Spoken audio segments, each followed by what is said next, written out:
Hello, welcome to AI in Action. My name is Maurie. I'm here with my husband, Jim. We're Might be trying for the another. last time that we're here. I doubt it. We're trying another setup again. For almost 4 years we've been doing this, and we just can't decide on how we want to set up our podcast studio. Okay, go ahead and say what you're thinking. That you like to rearrange the room? I like to rearrange the room. You really do. I like to rearrange the room. I like things to be a little different. I like things to, I don't know. It gets boring after a while, okay? And so we're trying something else, but we have microphones now, so do. I don't have to yell so that I can be heard because the microphone has to be over on your side because I don't you talk low. I don't. Now we each have microphones. We are going to get stands, and I'm looking forward to it. Personally, I'm going to redecorate. I'm going to paint the room, maybe put some carpeting in, that kind of thing. Okay. Some acoustic. Moving on. So we are going to talk, of course, about artificial intelligence. That's what we always do, is talk about AI, but we're going to do something a little different. First, let's start with the news. You looked for a couple of news articles that had something to do specifically with what we wanted to talk about. And actually, the first news story that you came up with, you had seen it in a lot of different locations, but Yes. You picked specifically the article from the LA newspaper. News station. It was a news station. KTLA.com, which is, it's like the 5 o'clock news channel or something in LA. They get lots of those. So why did you pick it from there? Because Hollywood, it's kind of one and the same. So I thought it would be a good place to talk about this particular one. The headline was "Creator behind AI actress responds to backlash. She is not a replacement for a human being," she said so ever humbly. She didn't say that. I'm a little sarcastic about this, but as you corrected me, the actress, if you want to call it that. There's a new actress. Her name is Tilly. Oh, come on. We got to give them a characteristic. We got to say. I know. I just as guilty. I have a chatbot called Agnes. So. Right. So her name is Tilly. I love Sadie girl. Her name is Tilly Norwood, and she's completely 100% AI generated. The part that made me so sarcastic had nothing to do with that. The thing that made me sarcastic was, and I quote, "The AI actress is not meant to replace human performers, but instead a creative experiment designed to spark discussions about storytelling and art in the digital age." What a load of horsehooey. Horsehooey. That is, well, it's politer than what I was thinking. Your Texas is showing. I can't help it. Horsehooey. I mean, come on. I agree with you that they're not trying to start conversation. They're not trying to start. They're trying to start conversation because they want to get money. They want to get money. And already, I think they are starting to get approached about, like, I want to hire this, I want to do this, because it's a novelty kind of thing, right? Well, but no, because it's getting attention. No attention is bad attention kind of thing. They're getting attention, so therefore they're getting people calling because they want to ride on the attention. But at a fundamental level, this is the start of the same kind of arguments that they were having when they had the writer's strike and the Hollywood actors. I guess it was the Writers Guild strike, really. And one of the things that they were holding out for was the whole question of AI. And at the time, it wasn't whether or not AI was going to write stories. At the time, it was because they didn't want. I think what I had heard was they were already having people that were coming on in minor parts, extras. and extras and things like that, signing away their likeness, saying basically the next movie we're going to have lots of extras and you're going to be one of them, but we're not going to pay you for it because it's not even going to be you. It's going to be an AI generated version of you. Right. And this whole thing with this person, I want to start a conversation. Please, what you want is money. At least be upfront about that. But now this is happening in India. What's happening? Yeah, the point of the next story, which is from BBC.com, was that this isn't just an American Hollywood problem. Right. It's happening in a lot of places. So the next one is about Bollywood stars. Specifically, I think there's some really famous ones. Yeah, I can't pronounce the name. I cannot. Johar, and the second one, Aishwarya Rai. I don't. I've seen her before, though. Yes. I think she's been in a lot of.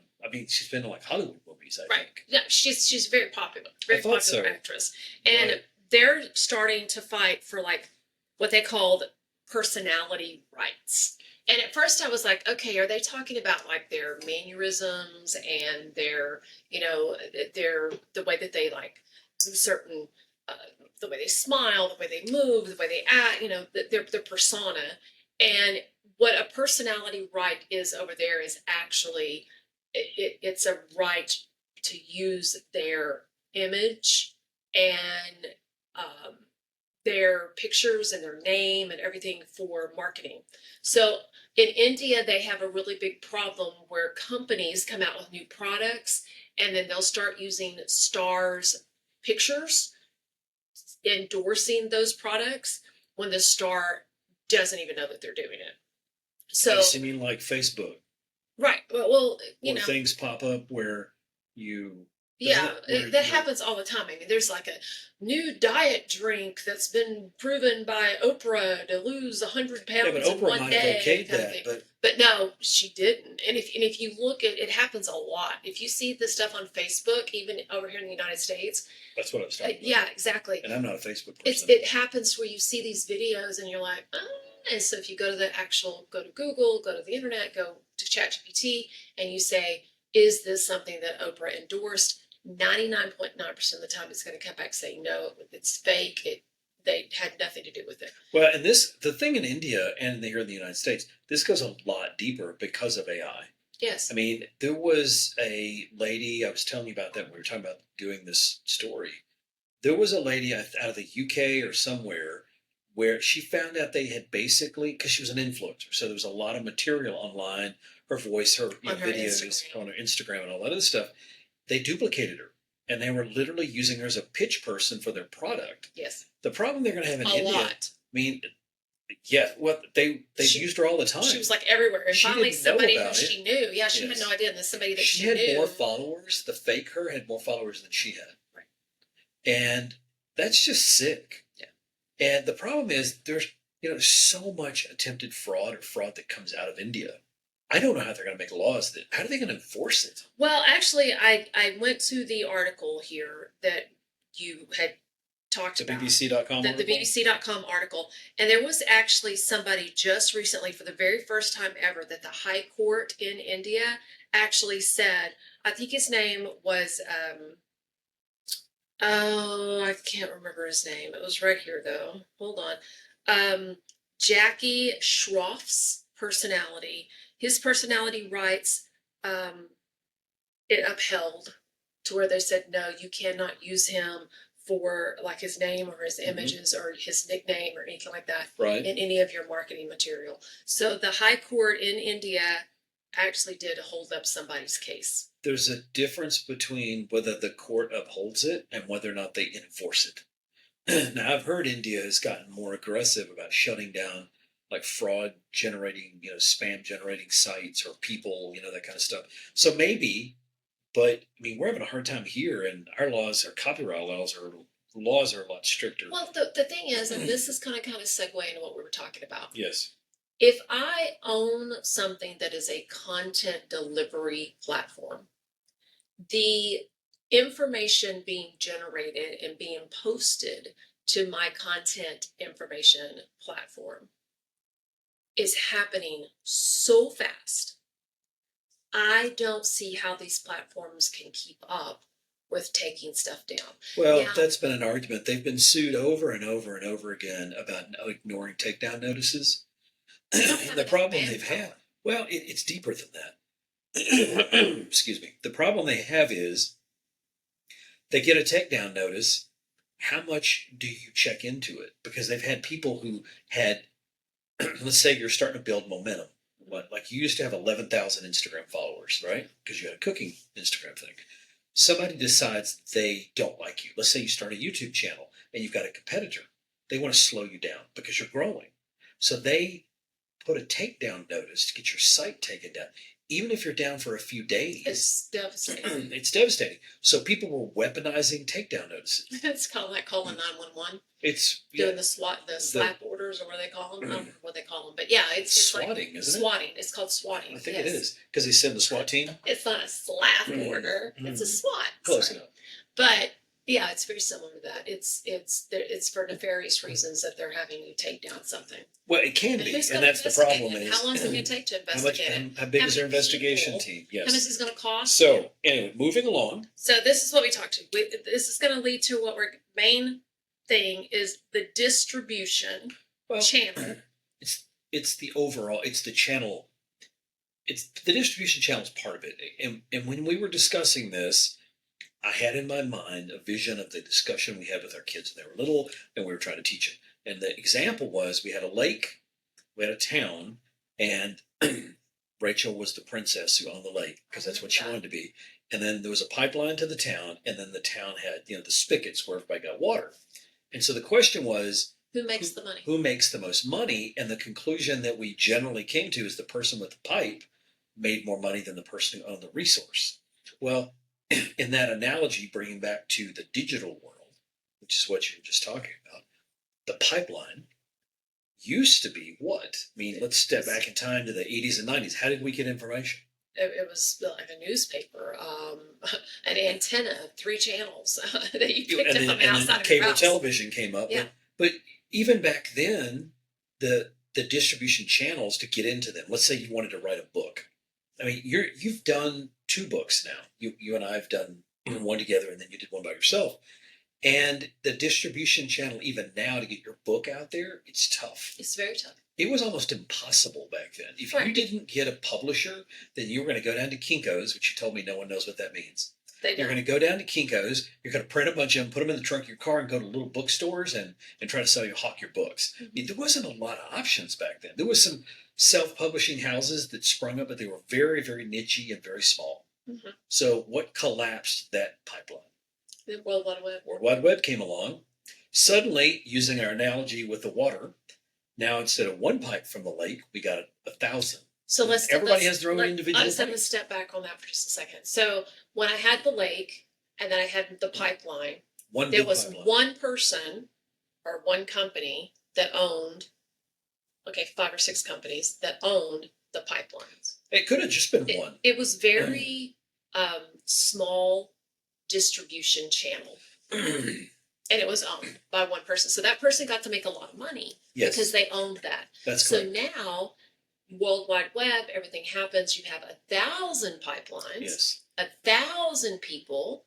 How much you gonna pay to get your information suddenly through that pipeline? And that collapsed. A lot of the media companies they went away. They went away, and now the ones that have survived have really put a tight rein on what you could do to access their information. There's a lot of lawsuits happening because Google and all them were scraping news stories off of their sites for free. So the point is that distribution system collapsed. It has collapsed, yes. And what happened, though, again, I'm gonna take this analogy until we break it. In your home, you have a water faucet. Mm-hmm. So somebody sold you a spigot. That's how the water comes out. From your perspective, you don't care about the pipeline other than the cost to get water. You just want water. So now who's selling the spigots? Apple. A big one. Google. Yeah. Why do you think the Android phone started? I mean, Google needed their own delivery system, water spigot. They needed this is the portal to that water that you want, that distribution of information. So now it's kind of consolidated where the big boys have all the power. Google, Amazon, these guys, they have distribution power. Meta or Facebook, Apple, they all have that. So now moving forward to the World Wide Web. Okay. So what's next? Well, the lake is the representation of the resources, the creation, the resources that are being created. So when that distribution pipeline collapsed, a whole new industry popped up, which was all the different pipelines. Influencers. No, I'm talking about creation now. You're talking about the lake. There's not now one lake, there's a whole bunch, because now all these people are creating, because they have all these pipelines. You don't have one big pipe to one big lake. You have 1,000 lakes creating all this information. and all these pipelines. So now influencers came along and they're making money. Google's selling ads. They've got Google buys YouTube, Meta buys Instagram, TikTok comes, all these different things come along because and people get followers on them. Because sometimes millions there's of so followers. many pipes to fill that Yes. they're creating all this content to go into those pipes. And more money was made. As a matter of fact, the industry, as it did collapse for a while, but even the distribution industry, the people that owned all these record labels for the music and all, Disney has bought up everybody. They're a massive owner of all the video distribution and all this other stuff. So now you have people making money again. Everybody's happy. And then AI comes along. Well, now the resource that even the influencers, everybody that was creating all this content, guess what? They now have competition from something that has very little cost associated with. You can generate a picture. Videos are getting better and better all the time. So you can generate them fast. So now we have the world of AI slop, as I think somebody called it. Yeah. And that's a real thing. It is. I mean, one of my favorite places to go get information used to be Medium. But there's so many articles that are obviously completely AI written on it now. I'm getting why I don't read it anymore. That and it's the same thing over and over and over again. That's because they're generating it with AI. Sorry, I have to drink a lot tonight, by the way. It is fall in Texas. Oh. And allergies are killing me. So if I start hacking and wheezing. So what's going to happen now? Well, I think the question everybody wants to know is, how the heck do I make money in all this? Yeah. Well, so at this point, I started going, research kind of starts breaking down. I mean, I watched a lot of YouTube.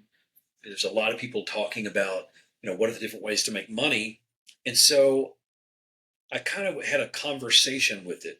And we already, we talked about the delivery networks and how they've collapsed. And we talked about the creation being commoditized with AI. So what's now? What's coming? Well, what I had told you in November of 2022 pretty darn close was that it was going to be certified human. I told you we should register a website called Certified Human. Why didn't I do that? I looked a couple of weeks later. They were already taken? They were already taken. Certified if you Human. Look at Certified Human Certified. You helped start a group. Human Proof. Yeah, well, the human intelligence movement but that's was not the same founded thing. by this. It's not the same thing.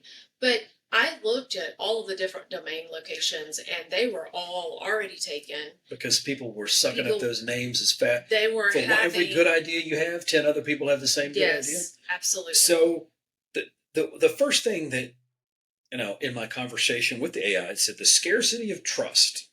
When you can flood the zone with infinite content, the value moves to who you can trust.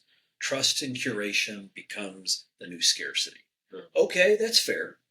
But what does that mean and how does that scale?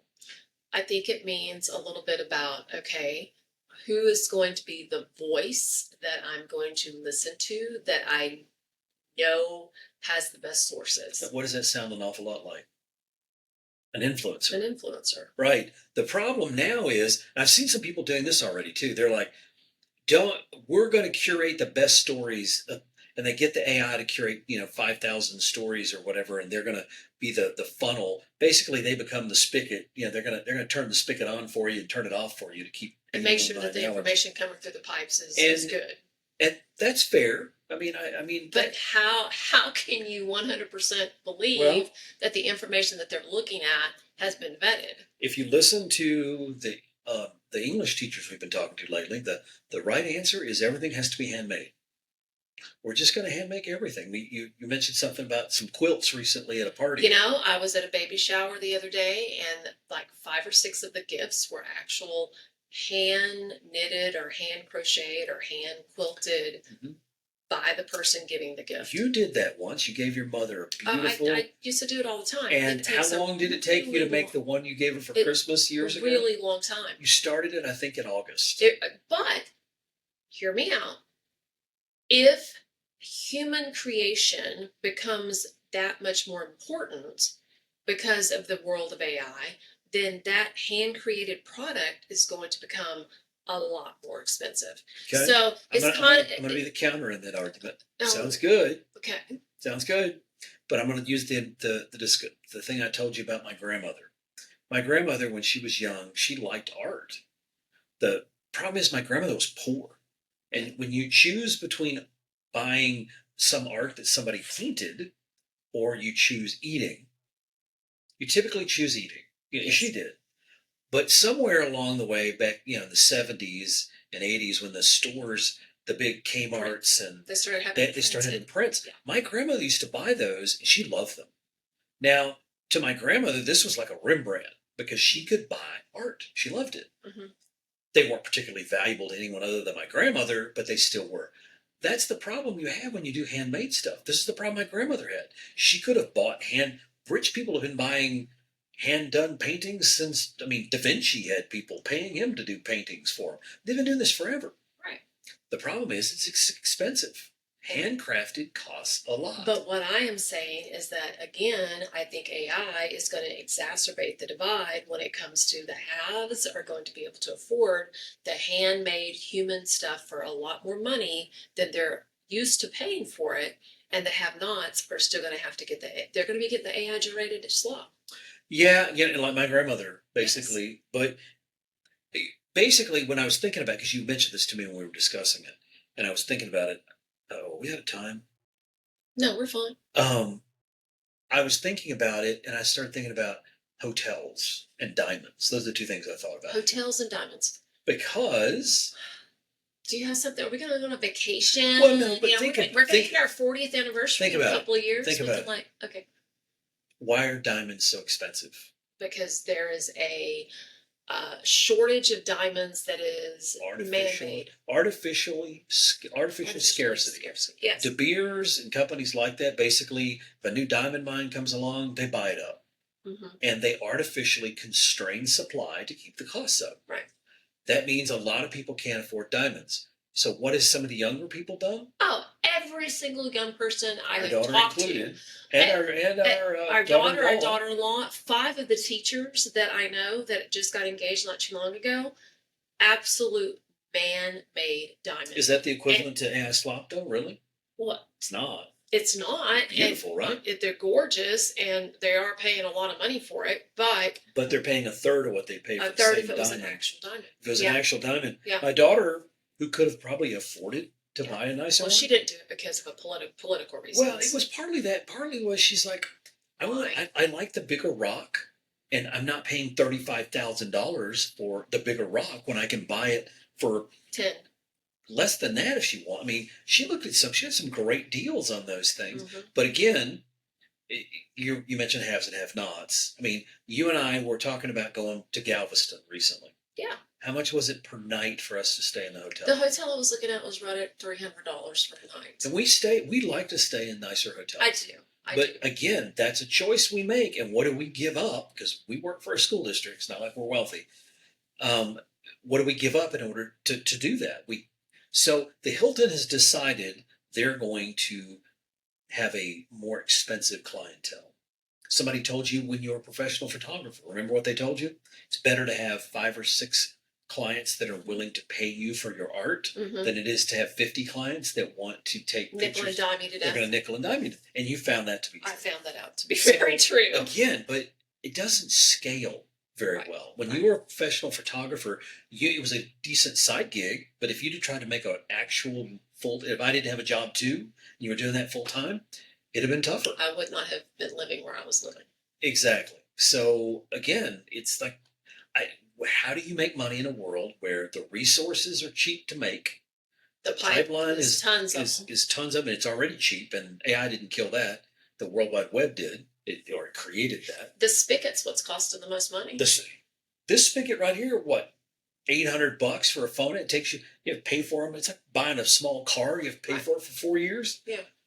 Yeah, the spigots have got. How much is a spigot really though? If you want to use this analogy, the nice spigot we wanted to buy for the kitchen, it's like $800. $800. $5 to $8. Yeah. $5 to $8. Yeah. So even the spigots have cost too much money. So how do you make a living? Well, if you listen to the CEO recently of NVIDIA, you become an electrician, you become a plumber, because they're going to need lots of those to build data centers to service AI.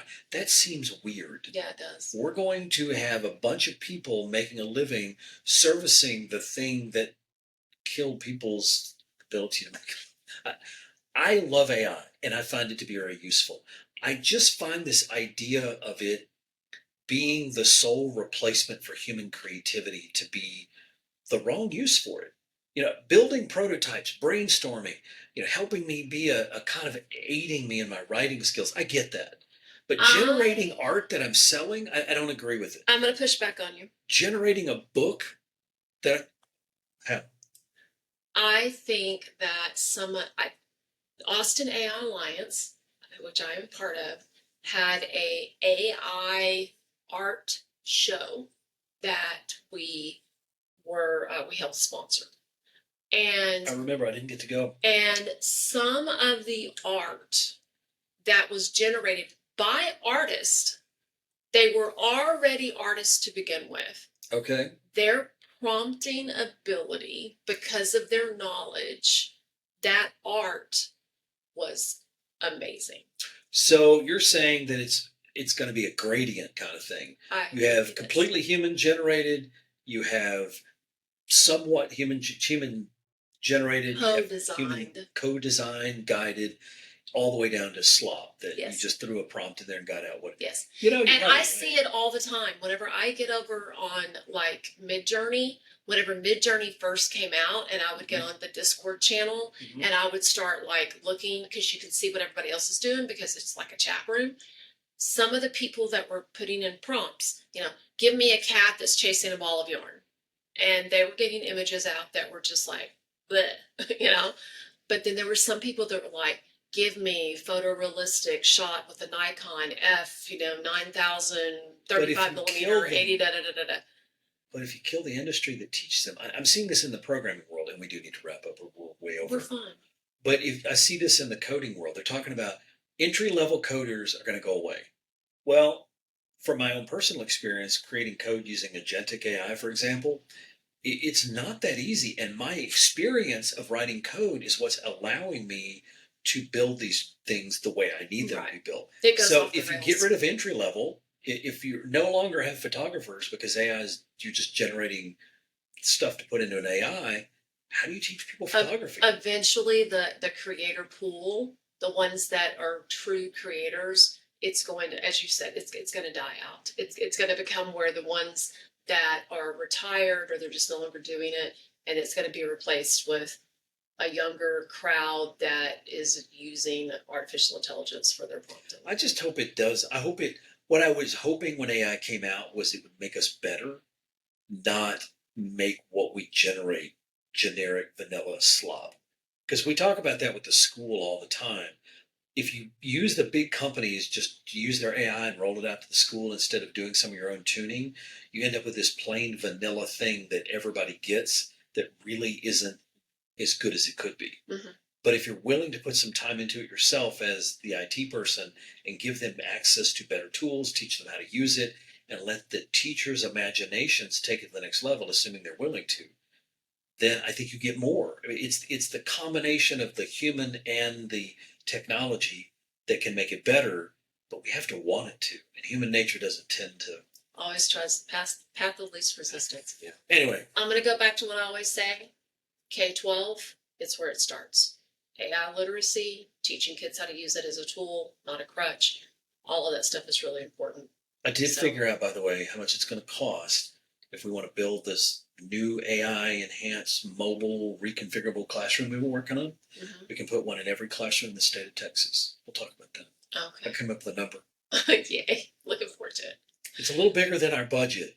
Oh, just a little? But it's for every school district in the state of Texas. Every classroom in every school, public school in the state of Texas. And you just did this in your spare time? Yeah. Because you're bored? Well, I didn't say I was bored. I was just curious. Yeah. That's AI helped me with it. Can you say squirrel? Yes. My name is Maurie. I'm here with my husband, Jim. This is AI in Action. Thank you so much for joining us, and we hope that you guys have a marvelous rest of the week.